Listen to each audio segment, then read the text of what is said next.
Enter the realm of KSBM Radio's creation. Student-led from inception to narration. Crafting content from dawn until dusk. All students involved in the work and the fuss. In the heart of Townview where voices reside. Student-led discussions where ideas collide. From interviews with leaders, peers, and businesses. Just watch us work creating innovative content. Every aspect managed with student finesse. From podcast production to social media press. No task too daunting, no challenge too grand. KSBM Radio, we taking a stand. KSBM Radio, students leading the way. Every task idea, we seize the day.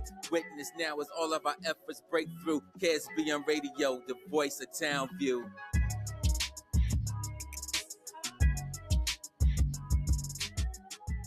Come closer to the music.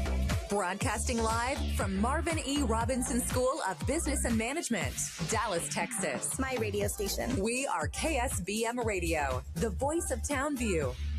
Hello, everyone, and welcome to KSBM Radio, the voice of Townview. I'm Santi, here with my co-host, Jade. And today we're continuing our SBM 50 and TMC 30 Alumni Series, celebrating Townview graduates who are making a powerful impact today. Our guest today is Dr. Lori K. Mitchell, a proud graduate of the High School of Health Professions at Townview, class of 2006. During her time here, she served as a valedictorian, was active in HOSA and the theater club, and embodied the spirit leadership that Townview is known for. Her academic excellence earned her a full tuition scholarship to Howard University, where she graduated summa cum laude, with a Bachelor of Science in Biology, to continue her journey in medicine at the University of Texas Medical Branch in Galveston, completing both medical school and her pediatric residency. Today, Dr. Mitchell is a general pediatrician at Richmond Pediatrics in Virginia, where she cares for her children, supports families, and continues her passion for service.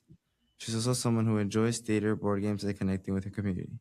Dr. Mitchell, welcome back to Townview. We're excited to have you with us today. Is there anything you'd like to share with us before we get started? Thank you all for having me. And thanks for putting out the call to alumni to come and chat with you guys. I am a fan of the show, and I've checked out a few episodes on YouTube. And a special shout out to Ms. Shipman for putting all this together, making it happen. We can never say thank you enough to our teachers. I should also mention that while I was a student at Townview, my name was Lori Evans. And then after I got married in 2012, I changed my name to my husband's last name, which is Mitchell. So I became Lori Mitchell, in case there are any other Townview alumni out there watching. So to get started, you graduated as valedictorian from the High School of Health Professions at Townview in 2006. What motivated you to pursue health sciences so early on? Yeah, so my mother has told me that as a child, when people would ask that question that people often ask children, which is, what do you want to be when you grow up? I would often say that I wanted to be a pediatrician. And I think I was inspired by my own visits to my pediatrician as a child. I was curious about the medical instruments that she used to do my exam. I think my curiosity developed at a young age. But my family has a history of serving in or working in service professions, I should say. So my mom was a teacher, and she's a retired teacher from Dallas ISD. Her name is Linda Evans. So shout out to my mom. And then my grandmother worked as a nurse's aide. So there's a history of people in my family working in service professions. And so I think that contributed to that as well. And then I also enjoy those subjects of science and math. And so a lot of times if you're interested in science and math or the STEM professions, you kind of go more towards careers in medicine or engineering and things of that nature. Yeah. And how did your experiences at Townview, especially being in clubs like theater and HOSA, help shape who you are today? So HOSA stands for Health Occupation Students of America. So it is an organization for students who are interested in careers in the health professions. And through that organization, I was exposed to a lot of health science education. And they also had like some really cool competitions that we went to and competed in. So that was really fun. Theater club was amazing. I love theater club. In general, I'm a big fan of theater. I love supporting it. I love participating in it, though I haven't acted in a long time. But theater is one of the things I like about theater is that it takes you out of the world where you're in and immerses you into another world. So you get this temporary escape from reality. And as a child, I participated in some summer musicals through the Boys and Girls Club. But as I grew older, I learned that I could not really sing well. So the musicals were not really for me. But when I got to Townview, I found that we had the theater club and it did not require singing. So that was really good. I remember one play that I was a part of was like an off-brand story of Cinderella. And we had a district-wide competition and I was awarded Best Supporting Actress in that competition. So I guess I was pretty good. But my participation in theater taught me that if you put in the work, you will put on a great show. And so preparation, dedication, and practice were some things that I really got to learn a lot about in theater. And those things are definitely necessary for my career in medicine as well. So what were some other memorable experiences at Townview, and what teachers helped guide you? Yeah, so some of my most memorable experiences, I think, were actually just times when I wasn't in class. So like times in the hallway between classes, on our lunch breaks in the cafeteria, we would play card games. I remember being so proud of our band. I myself don't play any musical instruments, but our band was amazing. So we took a lot of pride in our Big D marching band. Teachers, there's one teacher in particular that I remember. Her name was Miss Nola Ray Smith, and I forget the name of her class, but one of the things she emphasized in her class was something called ergonomics, which was about injury prevention. And it just stuck with me. What she taught stuck with me. So yeah, she had a lasting impact for sure. And as valedictorian, you carried a huge amount of responsibility. How did that pressure prepare you for college and later medical school? So being valedictorian is an award that's given to the student with the highest GPA over the course of their high school career. It's an amazing title to have, especially at a place like Townview, any of the schools at Townview, because everybody is smart, everybody is working hard. So I think our class had a graduating class of 106 students, if I'm remembering correctly. And so, I mean, it was 20 years ago, so I might have the number off a little bit. It's been a while, but our graduating class had a lot of really bright and intelligent students. So it was amazing. I think that I was able to come out on top for that. But lots of the students in our class went on to become physicians, school psychologists, dental hygienists, mental health professionals. So we had a really good class the year that I graduated. I think I had high expectations for myself when it came to grades, because I was a really hardworking student, and I knew that if I put the work in, I could earn the A's. And so I really challenged myself to do that. But another thing that I learned about making good grades is that it literally pays off. So I got my scholarship to Howard University because I was valedictorian and had that high GPA. And so my tuition for college was covered because of my good grades. So working hard really does pay off. So speaking of your full tuition scholarship, what was it like transitioning from Dallas to a prestigious HBCU on the East Coast? It was a big challenge. Okay. It was a big change. I had never lived outside of Texas before. I had traveled, but not super far, and hadn't spent a lot of time on the East Coast. So it was very eye-opening to be living in a totally different part of the country. But thankfully, I participated in a summer program the summer before I started my fall semester at Howard. And I got to meet some people who were also starting their freshman year. We got to explore the city a little bit. So that helped to ease the transition. So that was a big thing. I also got to pick my roommate from that group. So, and she and I are best friends to this day. So it was really nice to have that summer program to kind of get me started. And Howard is amazing. I would encourage anybody to look into Howard University. What were the biggest academic or personal lessons that you learned at Howard that helped you transition into medical school? So I majored in biology and chemistry. And so I took a lot of required science courses, some hard courses, organic chemistry, biochemistry. And all of that stuff is super important about learning how things work at the cellular level. But also I had some courses like sociology and anthropology and African American studies. And in these courses, I learned more about people and our behavior. And medicine is definitely a profession where you're going to be working alongside people and working for people and working with people. So it's good to know how to get along well with others and work cooperatively. So I think I learned a lot about that while I was at Howard as well. I was also a part of a student organization at Howard called the Howard University Chapel Assistants. And I served in a leadership role as president of that student organization for 2 years while I was there. So I learned a lot about leadership and how to kind of get others behind you to support you to accomplish your goal. So that was very helpful. And after college, you returned to Texas to attend medical school at UTMB Galveston. What was the biggest adjustment going from undergrad to medical school? So yeah, it was another big change because it was another big transition. So I moved back to Texas, but I still wasn't home. I'm from Dallas, right? So I moved back to Texas, but I was in Galveston, and I had to make new friends all over again, kind of learn more about Galveston in that area.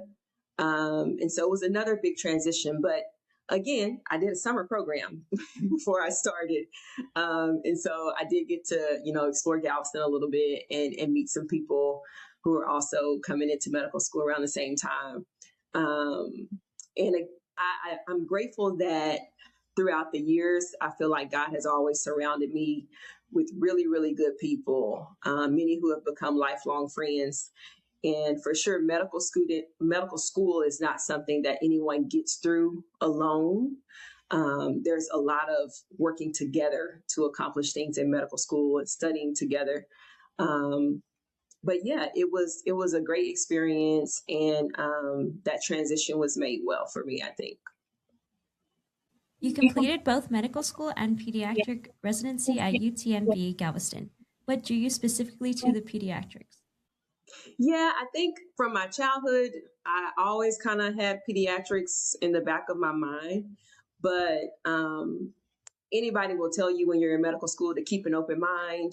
Don't just kind of, write off all of the other specialties. That when you're on your rotations, be fully invested in participating and learning about every specialty that you're entering or experiencing.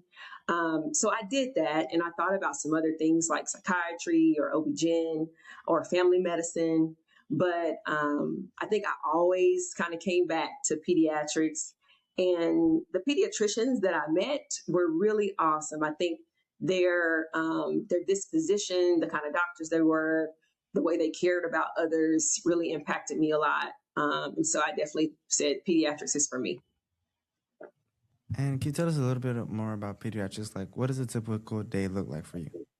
Yeah, so my clinic day starts at 8:30. So that's when I'm scheduled to see my first patient in the morning. And I see patients from about 8:30 up until 1 p.m. when I have my lunch break. And I use my lunch break to kind of catch up on what we call charting, which is using the electronic medical record to kind of write notes about the visit for the patients that we see that day. I also return patient calls or messages. I might send refills for prescriptions, sign paperwork and forms for patients. And then I'll grab a little bite to eat. And in that little hour of time from 1 to 2, I'm doing all of those things. And then at about 2 o'clock, I am back to seeing patients again up until 5 to 5:30. And in our office, we see patients from birth until age 22. And we're seeing them for what we call well child checks. We're at the well child checks. We're doing physical exams. We're taking history information. We're checking on growth and development. We're giving vaccines at those appointments. It's a lot of preventative care that we're doing at the well child checks. And then we have sick visits where children may be coming in because they have fever or ear pain or cough and cold symptoms. And so we're seeing them for those sick visits. We also manage things like asthma, ADHD, constipation, and other chronic conditions that children can experience. So we're doing those kind of things as well throughout the day. And we see patients, I said from birth to age 22. Yeah. So that's our age group that we care for in my office. What do you find the most rewarding about being a general pediatrician, and what lessons do you take home from work? I like that we get to be a part of a patient's life from birth into adulthood. It's such a privilege to be able to walk with someone through that period of time in their life. And so I think that's one of the most rewarding things that I'm seeing, babies, newborns coming in, and then I get to watch them grow and develop over time and provide advice and guidance to parents. And we have fun at our well child checks. And then when children are sick and they need special care for something, I'm there in those rough times as well. So it really is an honor to do the work that I do. Balancing family life with medicine is tough. How do you manage your role as a doctor, wife, and a mother of two? Yeah, it is tough. Time management is key. And I will say, I think that that's something that Townview helped to teach me. As a student at Townview, I think I got my first cell phone. This is going to tell how old I am. I got my first cell phone when I was in 9th grade. But before that, I was using a planner. It wasn't a smartphone. I guess it was a dumb phone. We didn't really call it. It didn't have a special name or anything, but it didn't have all the capabilities that the phones today have.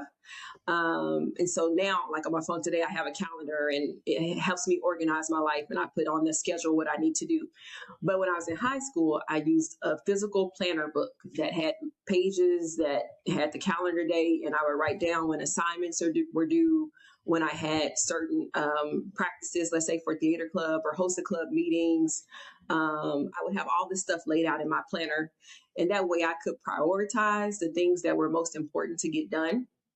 So I think time management was really a skill that I learned to develop while at Townview. And then I pushed that on into college and even into medical school and in my life today. So I keep a schedule pretty much of every day, what it's going to look like. On the off days that I have from work, when I'm off, I try to do the things that I need to do for my family. So, grocery shopping, laundry, chores, household chores, running errands, those kind of things. And then on my work days, I have it laid out, like what we're going to have for dinner, what our plan is for the upcoming weekend when we're off. So I really try to make sure that I stay on top of my schedule. I think that's what's helped a lot. Moving on to the future, what are your long-term goals for yourself? And do you see yourself going into teaching, mentoring, or opening your own practice? So long-term goals, in general, I think I would like to say that I want to be a member of the community that has a lasting impact on the lives of others. I am involved in teaching medical students. I think that's super important. As a former medical student, I know my teachers had a lasting impact on me. So I want to be someone that can have a lasting impact on others who are learning about medicine, but also for the patients that I'm caring for, that they remember, some good experiences that they had with their pediatrician.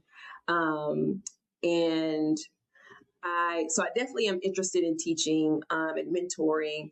I don't see myself doing a lot of research. Some doctors will also do research, but our clinical practice is pretty busy. So I don't see myself doing a lot of research, but there is some research that I do related to clinical practice to maintain my board certification. And so I do a little bit of that as well. And then you said, what was the last part of the question? You asked me opening my own practice, right? Yeah. So yeah, I don't plan to do that anytime soon. One of the things that I like about working with the group is that we can work together. If I have a quick question about something, I can consult somebody on it. We don't all have to be on call every night, that we can kind of share our responsibilities. And so I feel like if I were to open my own practice, a lot of that responsibility would rest solely on me.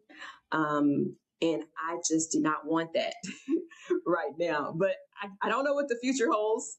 But right now I'm enjoying working alongside others. And after hearing your schedule and the skills needed in your profession, how do you stay motivated in a field that requires so much emotional and physical energy? Yeah, so I think about the why, the reason that I do what I do, and that reason is to serve my community. And I feel like God calls us all to serve in some way. And I want to serve in the best way that I can. So I know that that means that I'll have to get my rest and do the things that I need to do to be my best self. But because I know that people are depending on me, relying on me, my colleagues are expecting me to show up to work. My patients, they've scheduled appointments in advance and they're expecting to see me the day of their scheduled appointment. So I know that there's a lot of folks depending on me, and that helps to motivate me to stay on top of things and to make sure that I'm able to fulfill my responsibilities. So how do you hope to make an impact on children's health in Richmond and beyond over the next decade? Yeah, I would like to consistently provide great medical care to the children that I see in our practice. Our practice has been in existence for 55 years and has an amazing history, and I'm glad to be a part of this history. I am the second Black physician that's been at the practice, and currently I'm the only one there. Black doctors make up about 5 to 6% of all doctors in the U.S. And so I think it's important that I serve as representative to say, hey, anybody can be a doctor, no matter what your race, your color, your background is. So I think it's important that I'm there to show that as well. I didn't see a lot of Black doctors personally growing up, but I learned about them. People like Ben Carson, Charles R. Drew, Daniel Hale Williams, Regina Benjamin. So I learned about these doctors, and I'm proud to be a part of the profession that they've served in as well. You've experienced an impressive academic journey: valedictorian, summa cum laude, and medical doctor. What advice would you give to Townview students today who want to enter the medical field? I would say do it. There are lots of different ways to get involved in medicine. I would also say work hard, be persistent, and know that there's many paths that can take you to the same place. For example, there are some folks who are nurses who went and got further education and became clinicians, they're known as nurse practitioners. And I work alongside them. They see patients just like I do, but they took a different route to get where we both are. And so just want to say, keep an open mind, be persistent, and don't let setbacks discourage you from still pursuing your goal. And now for our KSBM signature question. If you could go back and give your high school self advice, what would you say? I would tell myself, you're on the right track. Okay. Keep setting goals and working hard to obtain them, and you'll accomplish the things you set out to do. That's what I would tell myself. Thank you, Dr. Mitchell, for joining us today. From your incredible journey from Townview of being valedictorian to medical school, pediatric residency, and now practicing a general pediatrician, your story reminds us the power of perseverance, service, and following your passion of helping others. And to our listeners, thank you for joining us. This conversation is a part of our continuing SBM 50 and TMC 30 Alumni Series, celebrating Townview graduates who are making a meaningful impact in their communities and across the country. Make sure to follow us on social media and subscribe so you don't miss our next episode. Until next time, this has been KSBM Radio, the voice of Townview. Stay awesome.